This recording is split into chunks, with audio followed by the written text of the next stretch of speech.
Today we're going to be looking at the Ratio 8 automatic coffee brewer from Ratio. It is a pour-over style coffee maker in the super premium category. First we're going to talk about a few of the pros of the product, a few of the negative drawbacks, and then we'll actually get brewing on it to see how it works. So to begin with, it is a beautiful product. As you can see, it's made of really high quality materials, metal, wood, glass. There's only very little plastic, I think, within the heating element, and none of it comes in contact with the water or the coffee. So it's one of the only products that can make that claim. So if not having the coffee and the water touch any plastic is important to you, then this is one of the only automated machines that can deliver that. It also has a lot of really nice little design elements. It has a rubber bottom on the carafe, which is super nice. So as you're setting it down, it's less likely to break. Definitely broken a few glass containers before on these countertops. It also has a magnet at the bottom, which connects down here to make sure that you won't start brewing accidentally without the vessel in place. The water tank in the back is super nice. Just from a visual standpoint, as the water heats in the back, you can kind of see it going up and down the pipes, which is a really cool effect. So it's just a lot of little things exposing that, and just the high quality materials that make it a really nice piece of equipment to have on your counter, and something you'd kind of be proud to have, kind of like a really nice espresso machine. It also has a 5-year warranty, which is really uncommon for a machine like this, so it's going to be around for a while. It's not going to break down on you. It's definitely high quality parts.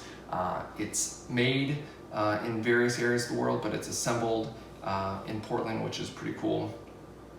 And so when you purchase it, it comes with the base machine, which is pre-assembled, so you don't need to do anything when you unbox it to put it together, which is nice. The carafe, they also have some different options. There's like a hand-blown one, and then also one that kind of heats it, or kind of a thermos carafe. So those are different options. Comes with some cleaner, a rubber stopper that once you're done brewing you can put in to kind of help keep the coffee warm.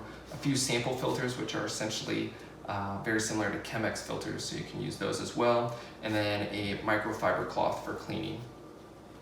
So the biggest negative I would say of the product is just the price, starting at around $500.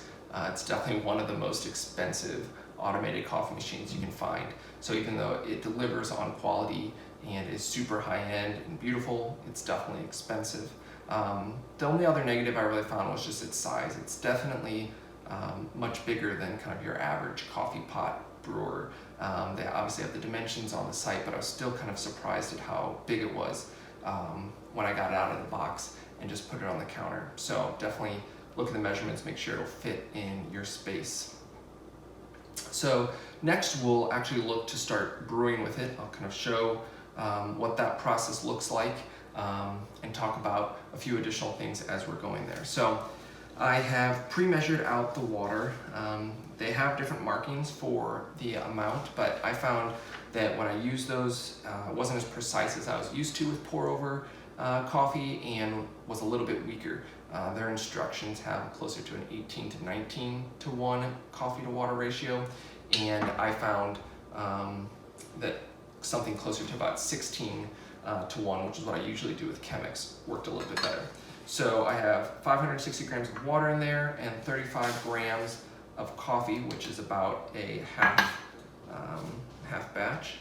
So I will gently set this in here. And so it has 3 buttons at the front: bloom, brew, and ready. So all you have to do is click this button and it will begin the bloom phase once we get it all lined up here.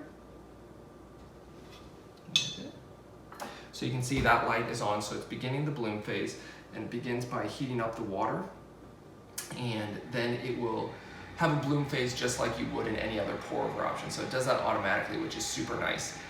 It'll pour out the coffee, and then once it goes through the bloom phase, it'll wait 30 seconds and then finish the brew like you would normally. The shower head, which you can't really see from here, is also really nice because it evenly distributes the water among the coffee grounds for some even extraction, which is sometimes hard to get if you're not as familiar with the pour over process. So it's going through the bloom right now, and in just a minute it'll take a break, and then it will continue with the brew process. So you can see here, and it'll switch over to brew here in just a minute, and then finish the process. So as far as who I think this product is worth purchasing, I think anyone who makes pour over coffee every day, like I do, using either the V60 or the Chemex or some other option, and really enjoys that type of coffee, it's something they'll be making every day. I think that this product definitely delivers on the quality that's equivalent to anything that I brew by hand. I made the same coffee with Chemex and with the ratio, and I really couldn't tell a difference, which is great. You know, if it's able to deliver that level of quality, that's what they were trying to do with this machine in an automated fashion. So it'll save you, 4 or 5 minutes every morning that you won't actually have to manually pour it over. You still have to grind out the beans, measure them out, ideally measure out the water for the most exact brew, but you won't actually have to sit here and brew it. If you have $500 that you're able to spend on a product, and that's the kind of coffee person you are, where you do make pour over, I think the ratio is a great option and delivers on both the quality of the machine and the quality of the coffee.